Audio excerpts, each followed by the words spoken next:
sa barangay Gulod, Puro 4. Kuha lang ko yung mga magagandang bahay. Ayan, barangay ng Gulod. Barangay ng Gulod ito. Ang ganda ng bahay. Mga taga-Taal kasi silang taga rito ngayon. Ang gaganda. Wow. Ang lalaki ng house. Mga talagang mga dito na siya tumanda.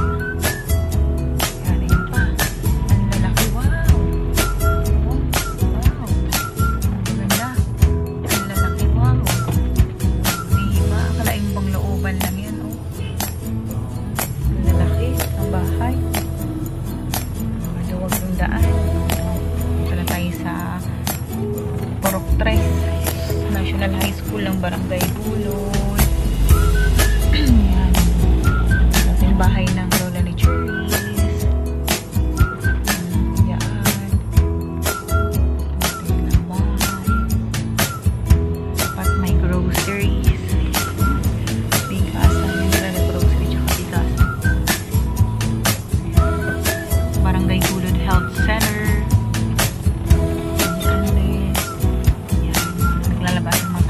Ng ulam. Ayun ang Golden Elementary School ng Gulod. Ito, gandang bahay din. Oh, ganda din. Oh. Ganda din. Mga taga-Taal kasing taga dito. Kaya nalalaki na ng mga bahay nila. Kakaingit yung malalaking bahay. Kasi makakapagtanim-tanim ka. May place kang makapag. Kaya, kaganda na lalaki. Oh. May place ka pang pwedeng paglagyan ng mga halaman kahit nakapasula. May mga extra vacant lot.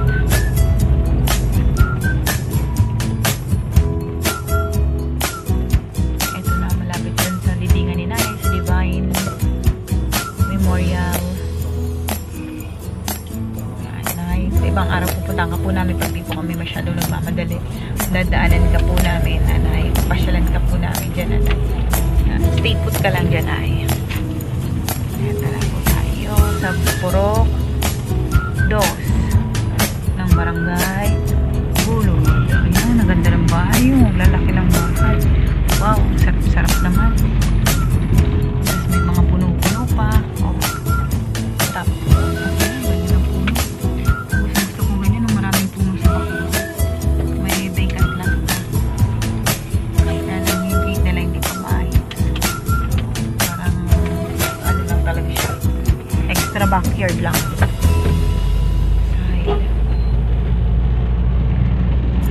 Maluwag ang kalsada ngayon. Monday afternoon. Oh. Ay, yung bagal ng jeepney ni Tatang. Bilisan mo, Tang. Habang ganda mong biyahe. Ganda mong biyahe.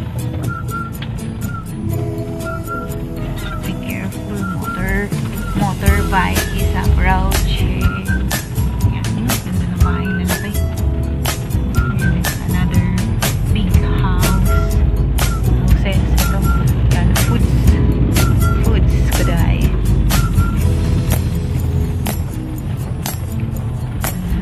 Hirap mag-travel. Ganito, walang masyadong sasakyan. Ang laki ng bahay, oh. Oh, yan. Usually, magkakamag-anak, eh. Bahay. Compound, family compound. Tumagal lang sila rito, yan. Tatayo na sila ng mga bahay tabi-tabi ng mga anak.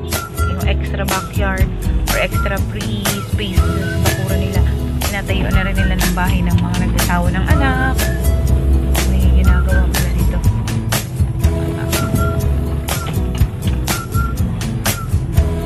Usually, pag mga nakatira daw dito sa yung tabi-tabi ng lake, in between ng kalsada, yun daw ay from the government. Kasi dati siyang shore or dati siyang pangpang nung lake, yung Laguna Lake.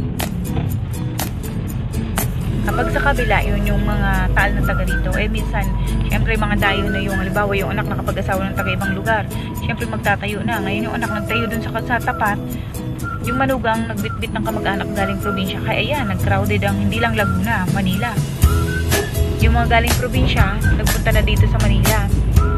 Ngayon, nung nagka-pandemya na lang, nalaman nila na mahirap pala ang buhay pag nandito ka sa Manila kasi lahat dito binibili.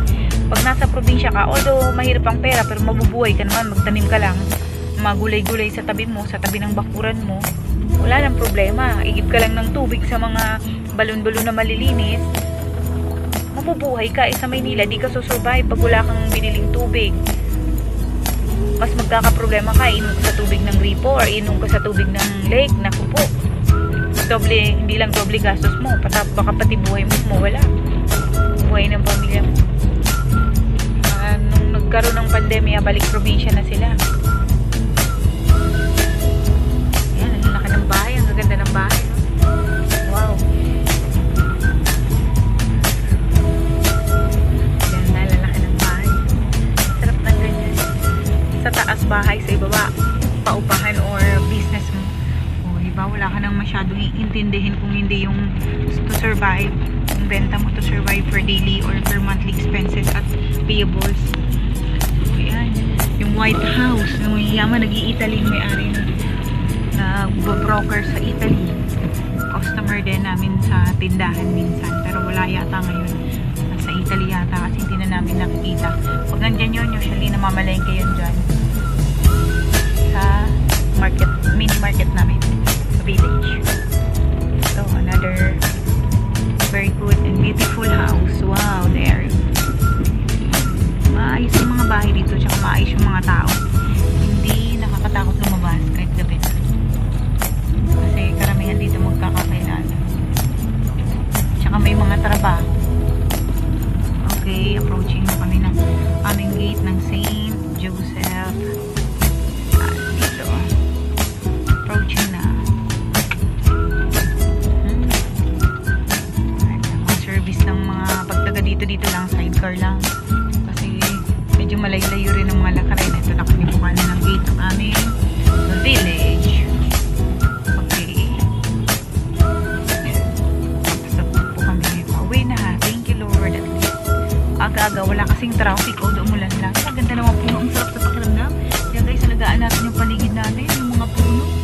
Para hindi tayo bahain. Huwag niyong hayaan na yung mga nasa paligid nyo, sinisira at dinudumihan yung paligid natin. Simula tayo sa sarili natin, sa bahay, sa mga bata, tuturuan. Dami na rin dito mga bagong mga businesses na tinatayo, establishment shops. Ayan.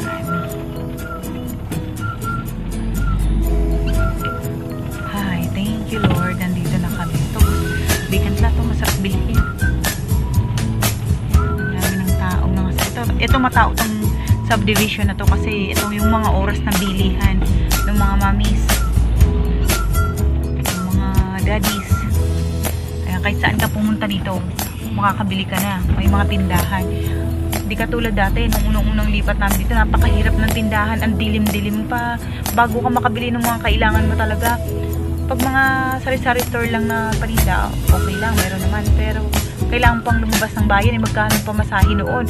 Kailangan mo mag-special pag wala kang 140 pesos back and forth. Wala kang mabibilihan ng maayos na paninda or pangangailangan.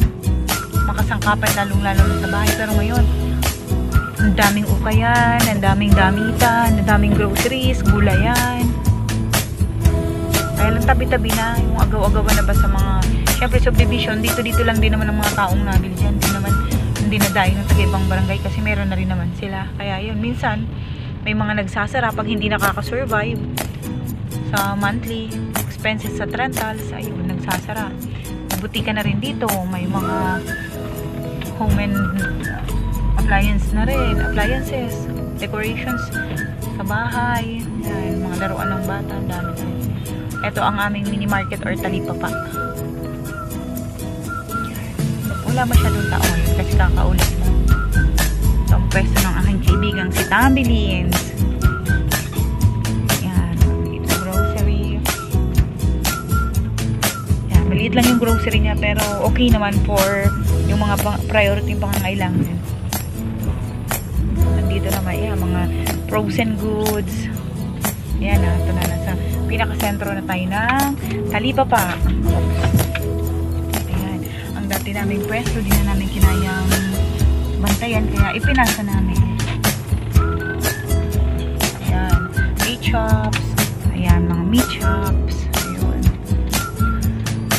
Prutas sign.